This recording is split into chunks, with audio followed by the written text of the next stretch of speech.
Hey there, everybody. It's Joseph here.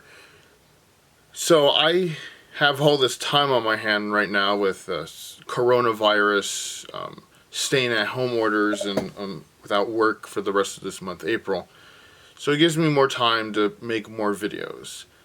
So today I'd like to share my story of donating bone marrow back in 2015 to a dying 6 year old girl and the aftermath of it. That was one of the most important moments in my life, one of the biggest decisions I ever made. So I'd like to share my story of how it all happened. So let's jump right into the story and how it all started. So it goes back to 2013. So at my church at that time in 2013, there was a woman at our church dying from cancer, leukemia, and she was only 30 years old, a young mother, and she was going through a lot of treatment and nothing was working. So a member of my church contacted the Be the Match program. The Be the Match program is a nonprofit organization where they work with trying to coordinate, match bone marrow donors with people with cancer in need of bone marrow donations. And then they work with hospitals all over the country. So a member of my church felt really moved, and they uh, set up a bone marrow donation drive to be a donor at the church, and I signed up for it. And what they have you do is they have you do a spit sample and then swab your cheek with a wand, the inside of your mouth, and then you put it in an envelope and it's sent in the mail, and then it's examined and everything. And so, sadly, there was no match for this young 30-year-old mother, and she passed. She died. And that was a very tragic theme. And that I thought was going to be the last of it I'd hear from the Bone Marrow Drive, but it was not. So in December 2014, while I was a college student at Cal State Long Beach, I got a letter in the mail from Be the Match, and I opened it, and it said that I was a possible donor match for somebody. I was not expecting that letter, and it was a huge surprise. I was a little, I had mixed feelings about it, but I went and contacted the Be the Match number that they provided and got in touch with a employee, and they gave me more information, and they told me that they would set up a thing with one of their local affiliate hospitals, which is the City of Hope Hospital in Duarte, which does cancer research. And then we were able to set up an appointment. So I made an appointment with one of the coordinators at the City of Hope Hospital who works with the Beat the Match program. And so at the beginning of 2015, I went to my first appointment. And it was a long drive. Takes more than an hour from where I live to get there. And I met with the team uh, there at City of Hope, and they gave me more information. They told me that my match to be a donor, it was a 6 year old girl dying of a rare blood cancer called HLH. And they told me the procedure to save her life, they would have to destroy her old immune system because the cancer she has, there is no chemo that takes it away completely. The only cure is a whole new immune system because the old immune system is so damaged and infected, it's beyond repair. So I had to give my bone marrow, and then it would be put into the girl, and then her body would build a brand new immune system from my DNA and bone marrow. And so that's pretty wild, the way that works. And so I asked, was there any other matches for her in this country? And there was not. I was the only match in the entire country. So that pretty much narrowed it down for me what I was going to do. I couldn't say no because this little girl would die if I said no. So I said yes, I will do it.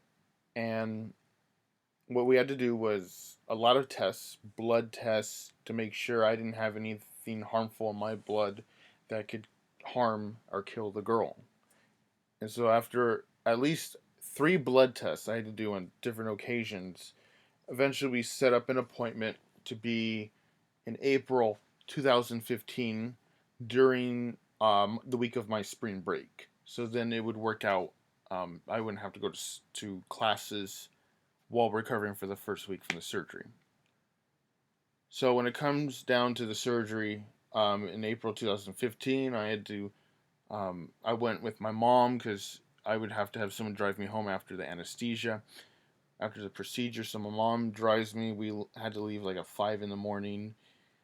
Um, so here's the way they do the procedure. The doctors put a large needle that goes to your bone, and they take it through the hip bone area on the back side, and they do it on both sides of the pelvis.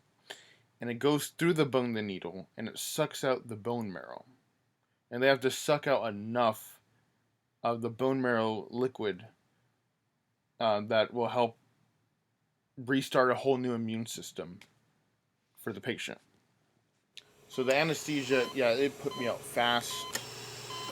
And then next moment, I'm awake and I'm groggy and nauseous and have an IV to me, and had to just wait there a few hours for recovery.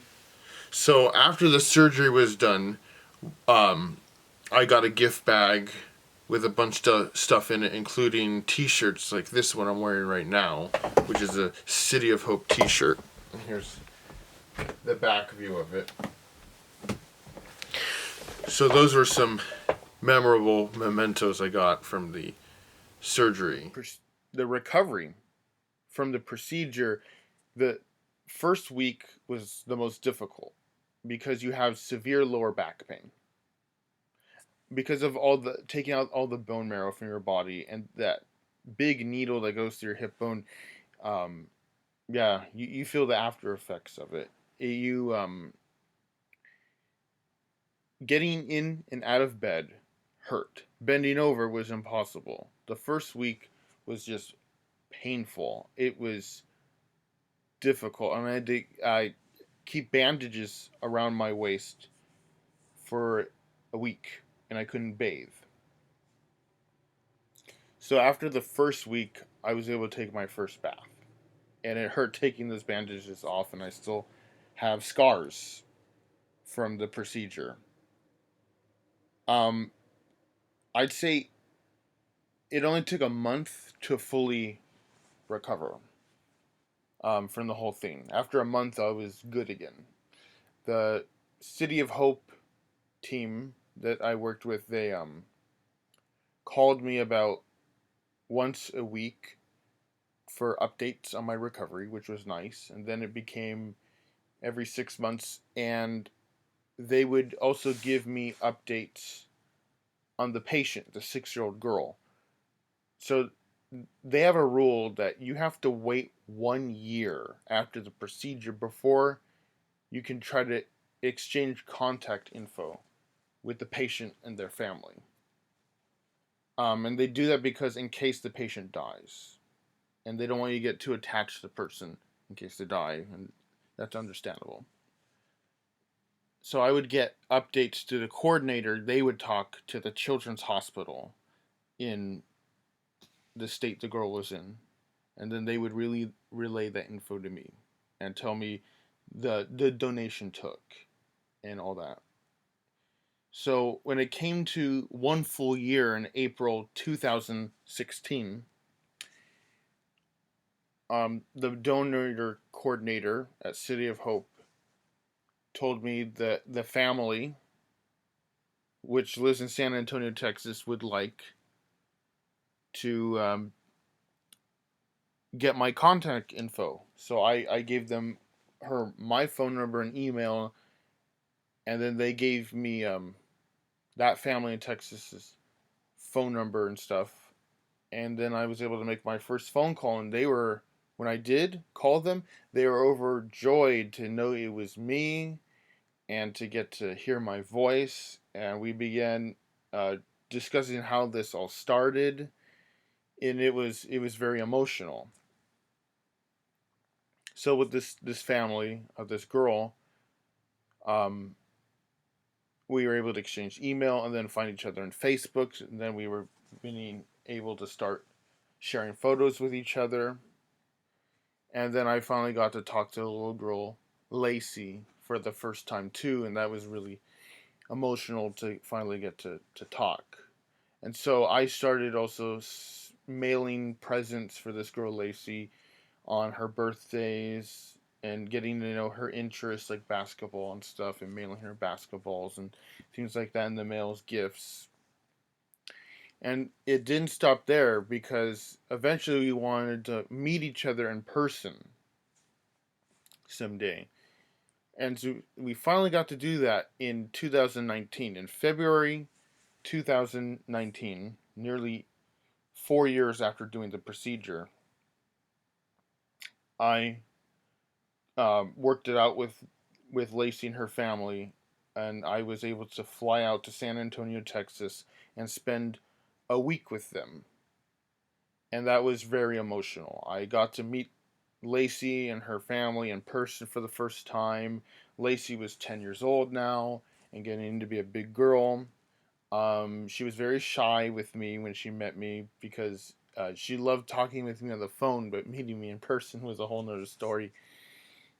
And I got to meet the doctor that treated her and go to visit the children's hospital that worked with the girl, Lacey. And it was amazing for them to. They never get to meet the donors in person at the children's hospital, so I was one of the first donors they got to meet, and they cried and they hugged me and they wanted to hear all about my story.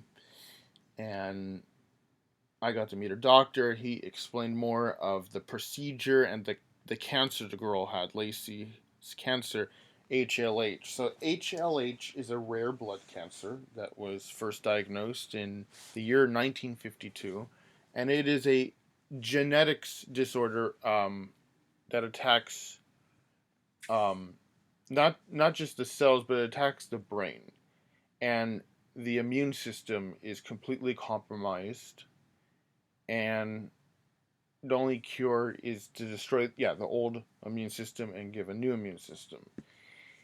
And so I got to learn more about that and learn more about the suffering Lacey went through and the treatments, going through chemo and steroids. And it's a miracle she's even alive. Lacey is now a very healthy 11-year-old girl now in 2020. And she loves basketball, and she's just super strong now. Um, it was one of the best decisions I ever made in my life to do the bone marrow donation. And it really did change my life. Um, I had more empathy for people after that experience. I wasn't as cynical towards human suffering around the world either anymore. It, I, that was a turning point in my life. And I'm really proud to have done it. I'm proud to have gotten to meet the family, Lacey and her family. They're very wonderful and nice people. So that's a bit of the story of the bone marrow donation story in a nutshell. And I hope it inspires other people to if you haven't already, to sign up with the Be the Match program to research them. Research the Be the Match program. See if you can sign up for it. I really highly recommend you sign up for it. You might not even be called. You might be called. It's um how do I say this? It is rare to get called, but when you do, it is I don't know how to say it. It's just so highly important. And then you get to help save a life. So I highly recommend to any of you listening to this, sign up for the Be the Match program. Give it a chance. Okay. Well, thanks for taking the time to listen to this, everybody.